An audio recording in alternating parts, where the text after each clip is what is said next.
حکم الہی ہوا کہ وحشت سے باہر آؤ، میں تمہیں 15 کوفتوں میں مبتلا کروں گا، اور یہ سزا نہ صرف تمہارے لیے ہوگی بلکہ تمہاری اولاد کو بھی بھگتنی ہوگی۔ حضرت حوا علیہ السلام کی غلطی تمام عورتوں کی کمزوری کا باعث بنی۔ نمبر 1، نجاست تمہارے شکم و شرمگاہ میں رکھ دی گئی جو حیض و نفاس کے خون کی شکل میں ظاہر ہوگی۔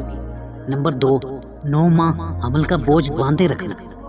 نمبر 3، ولادت کے ہر موقع پر موت کا مزہ چکھنا۔ نمبر 4، عدت کی مشقت برداشت کرنا۔ نمبر 5، شوہروں کا محکوم ہونا۔ نمبر 6، طلاق کے جملہ امور کا اختیار شوہروں کے پاس ہونا۔ نمبر 7، وراثت میں مردوں کے مقابلے میں نصف حصہ ملنا۔ نمبر 8، گواہی میں مردوں کے مقابلے میں آدھی حیثیت کا ہونا۔ نمبر 9، عقل میں کم ہونا۔ نمبر 10، دین میں کم ہونا۔ نمبر 11، تحیط و